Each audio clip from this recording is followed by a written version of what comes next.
எரிகோ நகரத்தின் மீது சூரியன் உதயமாகிக் கொண்டிருந்தது. வியாபாரிகளாலும் ரோம படைவீரர்களாலும் தங்கள் பொருட்களை விற்பனை செய்ய கூவிக்கொண்டிருக்கும் வணிகர்களாலும் களை கட்டிய நகரம் அது. அந்த தெருக்களில் தானியங்களின் வாசனை, ரொட்டிகளின் மனம் ஆகியவை கலந்திருந்தது. சத்தமும் ஜனக்கூட்டமும் நிரம்பிய நகரம் அது. ஆனால் அவர்கள் நடுவில் மனதில் பாரத்தோடு ஒருவன் இருந்தான். அவனுடைய பெயர்தான் சகேயு. பைபிளில் லூக்கா 19ஆம் அதிகாரத்தில் இவனை பற்றி எழுதப்பட்டுள்ளது.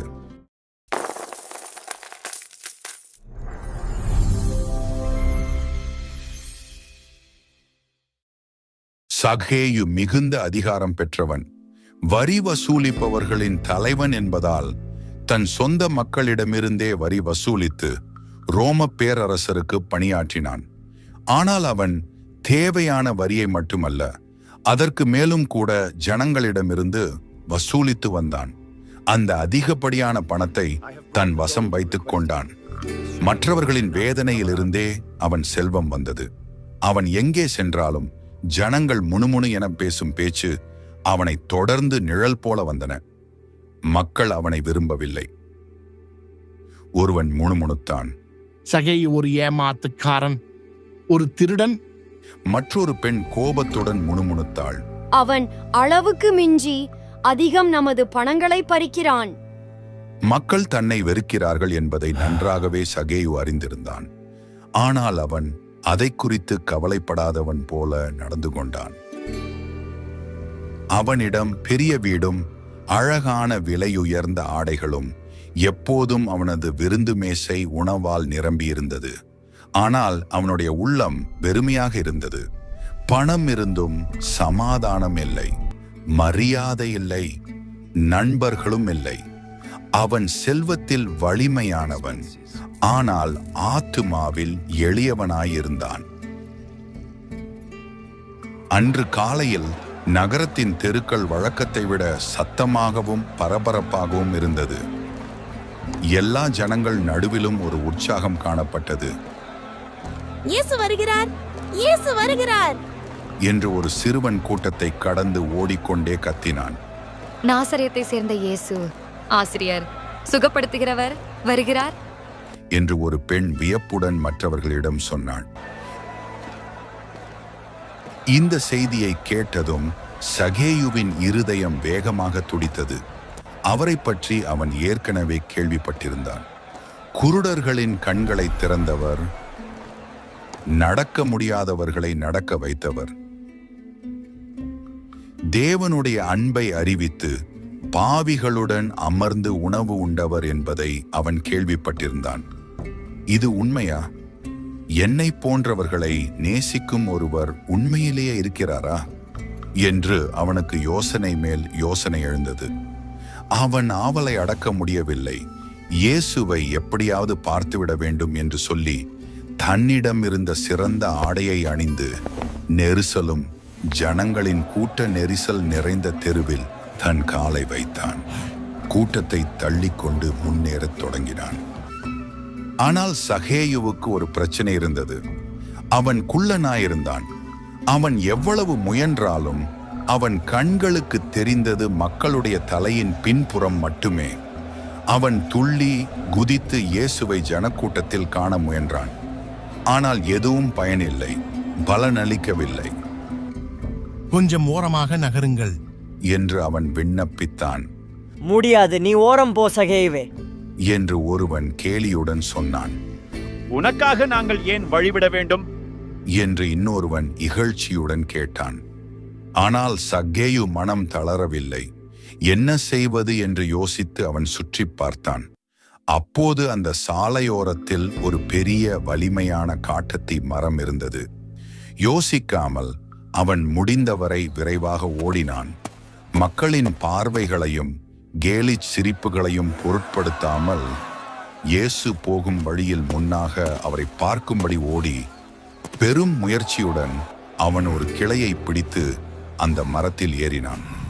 அவனது கைகள் அழுக்கானது. அவனது ஆடை மரத்தின் பட்டையில் சிக்கியது. ஆனால் அவன் கவலைப்படவில்லை. அவன் இயேசுவை காண ஆவலோடு இருந்தான். இறுதியாக ஒரு கிளையின் மீது சாய்ந்து அமர்ந்து அவன் பார்வையிட்டான். கூட்டம் விலகி அனைவரும் பரபரப்பாய் பேசிக்கொண்ட அந்த இயேசுவானவர் கிருபையாலும் வல்லமையாலும் நிரம்பியவராய் அங்கே நடந்து வருவதை அவன் கண்டான். அன்புள்ள சகோதரர்களே மற்றும் சகோதரிகளே, நீங்கள் பார்த்து கொண்டிருக்கும் இந்த AI அனிமேஷன் பைபிள் கதைகள் உருவாக்க அதிக நேரமும் கடின உழைப்பும் தேவைப்படுகிறது. உங்கள் ஆதரவும் ஊக்கமும் எங்களுக்கு தேவை. இது போன்ற இன்னும் உங்களுக்கு பிரோஜனமான ஊக்கப்படுத்தும் வீடியோக்கள் தொடர்ந்து வர இருக்கிறது. தயவாக சப்ஸ்கிரைப் பண்ணுங்க. மேலும் நீங்கள் இந்த சேனலால் ஆசீர்வதிக்கப்பட்டிருந்தால் வீடியோ கீழே உள்ள தேங்க்ஸ் பட்டன், நன்றி பட்டனை கிளிக் செய்து இந்த ஊழிய சேவையை ஆதரிக்கவும் கேட்டுக்கொள்கிறேன்.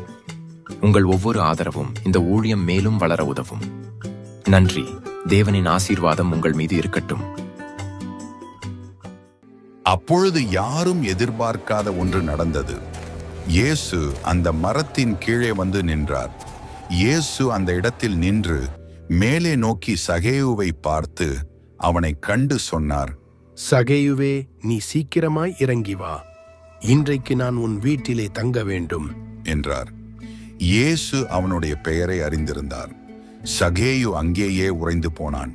இவ்வளவு மக்களையும் விட்டு வரி வசூலிப்பவனையே, அவமானப்படுத்தப்பட்டவனையே, அந்த பாவியையே இயேசு தேர்ந்தெடுத்தார். அவனுக்கு ஒன்றும் புரியவில்லை. அவனது இருதயம் துடித்தது. மரத்திலிருந்து அவன் அவசரமாக இறங்கினான். சற்று வழுக்கினாலும் தரையிலே குதித்து இறங்கி நின்றான். பதட்டமாகவும் மனம் பரவசம் அடைந்தபடியும் சொன்னான், ஆம் ஆண்டவரே, தயவாக என் வீட்டிற்கு வாருங்கள். கூட்டம் அதிர்ச்சி அடைந்தது. கூட்டம் நம்ப முடியாமல் கோபம் கலந்த முணுமுணுப்புகள் மக்களிடையே அலைபோல் பரவின.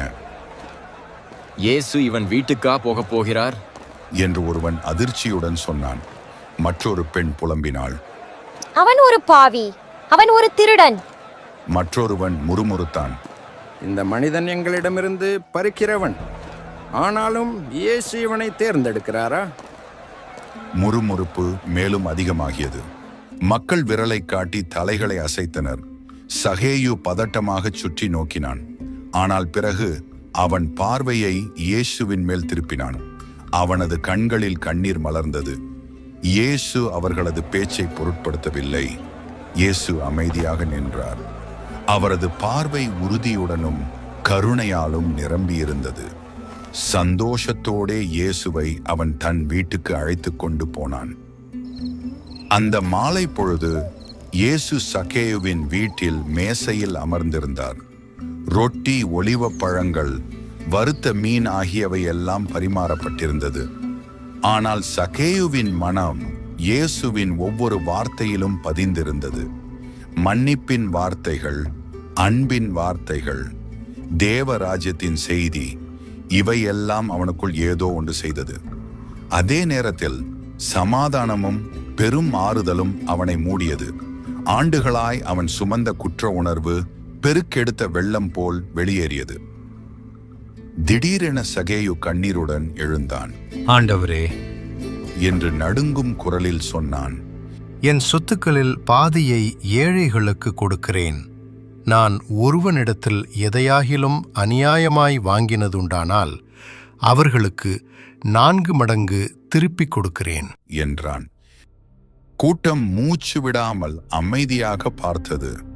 இவன் அவர்கள் அறிந்த அந்த பேராசைக்காரன் இல்லை. ஏதோ ஒன்று அவனுக்குள் மாறினது.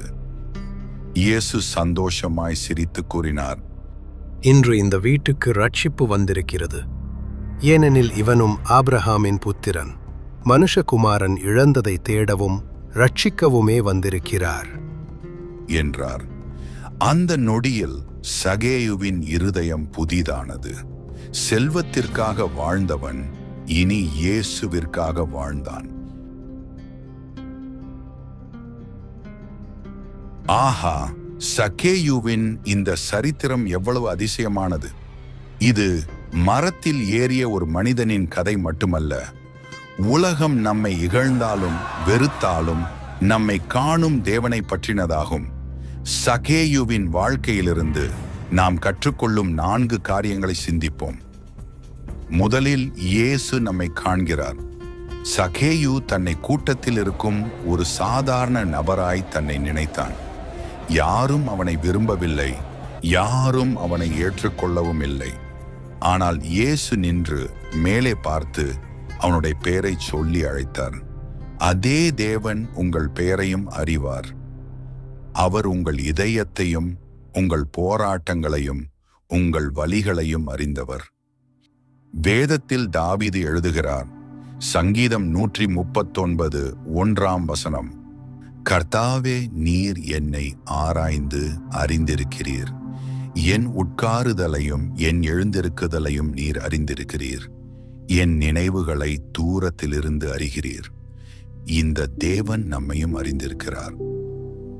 இரண்டாவதாக, சகேயு அனைவராலும் ஒதுக்கப்பட்டவனாயிருந்தாலும் இயேசு அவனை தேர்ந்தெடுத்தார், தேடி வந்தார். இதிலிருந்து நாம் அறிந்து கொள்வது, யாரும் தேவனுடைய அன்புக்கு எட்டாதவர்கள் இல்லை.